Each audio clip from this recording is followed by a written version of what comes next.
La música siempre prometió algo extraño: trascender la muerte. Una canción puede sobrevivir a su autor, viajar décadas, cruzar idiomas, instalarse en la memoria de personas que nunca conocieron a quien la escribió. Por eso creemos, erróneamente, que quienes crean música son, de algún modo, intocables. Pero no lo son. La fama no es una armadura. El talento no detiene balas. Y el aplauso no protege del odio, la obsesión y la violencia. En este primer episodio vamos a hablar de músicos que no murieron por excesos ni accidentes, sino por manos humanas, asesinatos reales, casos documentados, historia donde el escenario quedó atrás y la tragedia tomó el micrófono. 4 nombres, 4 finales, 4 silencios que todavía resuenan. Esto no es un homenaje, tampoco es morbo, es memoria y advertencia. Ídolos asesinados, músicos que la fama no pudo salvar. Parte 1. John Lennox, el día que el silencio disparó. Nueva York, diciembre de 1980. El mundo creía haber sobrevivido a los años 60. La guerra de Vietnam había terminado. Los Beatles eran historia. Y John Lennon parecía, por fin, en paz. Un extraverde domesticado, un músico convertido en padre, un hombre que había cambiado el megáfono por el silencio. Esa noche, alguien decidió que el silencio no era suficiente. John Lennox no era solo un músico, era una grieta en el sistema. Coautor de las canciones más influyentes del siglo XX, símbolo de la contracultura, enemigo declarado de la guerra, vigilado por el FBI, idolatrado y odiado con la misma intensidad. Para millones, Lennon representaba una idea peligrosa, que el mundo podía cambiar sin disparar una sola bala. En 1980, tras 5 años alejado de la música, regresó con el álbum Double Fantasy. No sonaba revolucionario, sonaba humano. Amor, rutina, familia. John había bajado del pedestal por voluntad propia, pero no todos aceptaron ese final tranquilo. En las semanas anteriores a su muerte, Lennon se mostraba relajado, firmaba autógrafos, caminaba sin guardaespaldas, vivía en el edificio Dakota, frente a Central Park, un lugar antiguo, elegante y peligrosamente accesible. El 8 de diciembre por la mañana, John salió de su casa rumbo a una sesión de grabación. Afuera, entre varios fans, estaba Mark David Chapman, un hombre común, demasiado común. Lennon firmó su disco, sonrió. No lo sabía, pero estaba firmando su despedida. Chapman no gritó, no amenazó, esperó. Esa misma noche, alrededor de las 10:50 p.m., John Lennon regresó al edificio Dakota, junto a Yoko Ono. Caminaban hacia la entrada, sin prisa, sin miedo. Chapman estaba allí. Desde atrás, sacó un revólver calibre 38 y disparó 5 veces. 4 balas impactaron en la espalda y el hombro de Lennox. Una atravesó órganos vitales. John cayó en la entrada del edificio que había llamado hogar. No hubo persecución, no hubo escape. Chapman se quedó quieto, dejó caer el arma, sacó un libro, El guardián entre el centeno.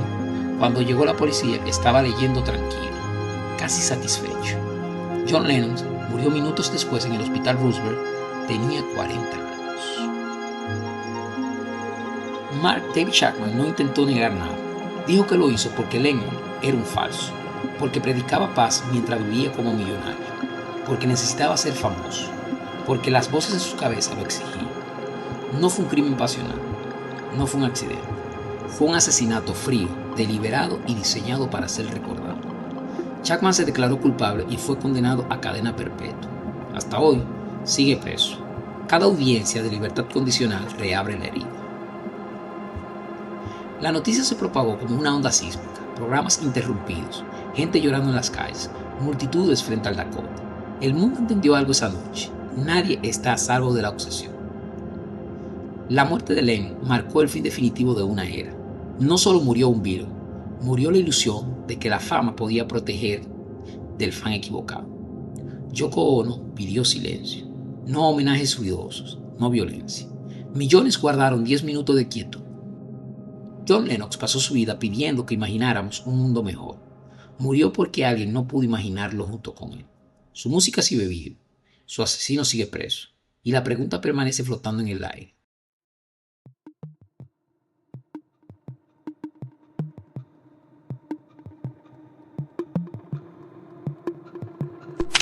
Marvin Gaye. Marvin Gaye tenía una de las voces más hermosas jamás registradas. Suena exagerado, hasta que la escuches.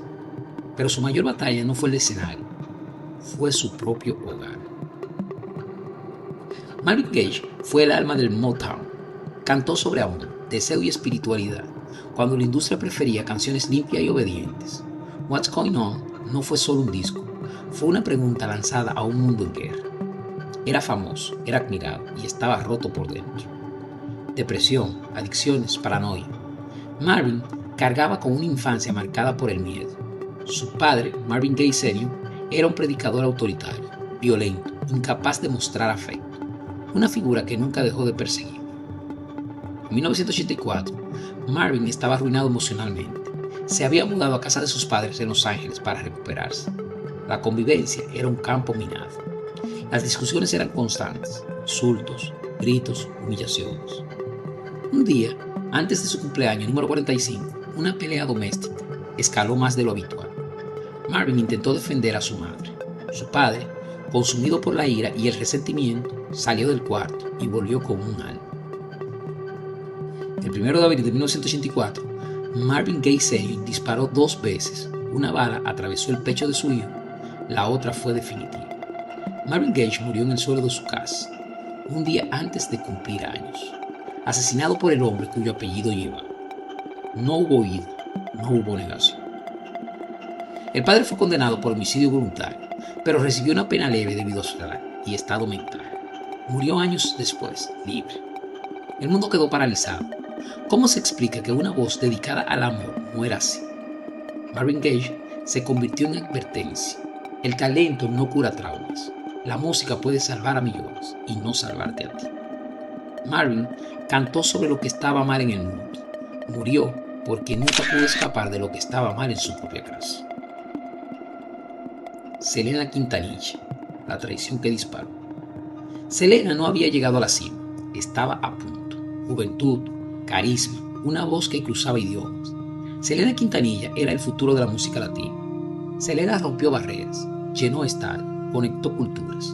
Era cercana, humilde, confiada, demasiado confiada. Parte de su equipo más íntimo era Yolanda Saldívar, presidenta de su club de fans y administradora de sus boutiques. Una fan convertida en amiga, o eso parecía. Con el tiempo comenzaron los rumores, dinero faltante, mal manejo, mentiras. La familia confrontó a Yolanda. Selena decidió reunirse con ella para recuperar documentos financieros. El encuentro fue en un hotel de Corpus Christi, Texas, un lugar anónimo, como si la tragedia necesitara pasar desapercibida. El 31 de marzo de 1995, durante una discusión, Yolanda sacó un revólver y disparó. La bala alcanzó a Selena por la espalda. Herida de muerte, Selena logró salir del cuarto. Corrió, dejó un rastro de sangre, pronunció un nombre, luego colapsó. Murió minutos después en el hospital. Tenía 23 años. Yolanda Saldívar fue arrestada tras un largo enfrentamiento con la policía y condenada a cadena perpetua. El impacto fue inmediato y devastador. Multitudes, llanto colectivo, una sensación de injusticia imposible de reparar. Selena no murió en el exceso, murió por confiar. A veces, el peligro no viene del odio, viene de la devoción malentendida. Selena no fue asesinada por la fama, fue asesinada por alguien que quiso poseerla. Tupac Shakur, el asesinato que nunca se cerró. Las Vegas, noche, luces, boxeo, y un rapero que sabía que estaba en la mira. Tupac Shakur vivía rápido porque entendía algo brutal. No todos llegan a viejos. Tupac no era solo rap, era rabia política, era poesía callejera, era contradicción pura. Ídolo para unos, amenaza para otros, enfrentando a la industria, a rivales musicales, a la violencia estructural que decía combatir. Su nombre estaba ligado a la rivalidad más sangrienta del hip hop. El 7 de septiembre de 1996, Tupac asistió a una pelea de Mike Tyson. Después hubo un altercado con un miembro de una pandilla rival. Todo quedó grabado. Hora más tarde, Tupac viajaba en un BMW junto a Suge Knight. Ventanas abajo, música alta, exposición total. En un semáforo, un Cadillac blanco se detuvo junto a ellos. Desde el interior, dispararon 13 veces. 4 balas impactaron a Tupac. Sobrevivió 6 días en el hospital. Luchó, se aferró, pero el 13 de septiembre murió. Tenía 25 años. Durante décadas, el caso quedó sin resolver. Testigos silenciosos, miedo, corrupción, versiones cruzadas. Tupac se convirtió en un mito. Algunos juraron haberlo visto vivo. Otros aceptaron la verdad más triste. La justicia nunca llegó a tiempo. Tupac cantó sobre la muerte porque la conocía de cerca. No la glorificó, la denunció. Murió como vivió, rodeado de ruido, conflicto y balas que nadie quiso reclamar. 4 músicos, 4 finales distintos, una sola verdad incómoda. La fama amplifica todo, incluso la tragedia. Y esto es solo el comienzo, porque aún quedan más nombres, más balas, más silencio que contar.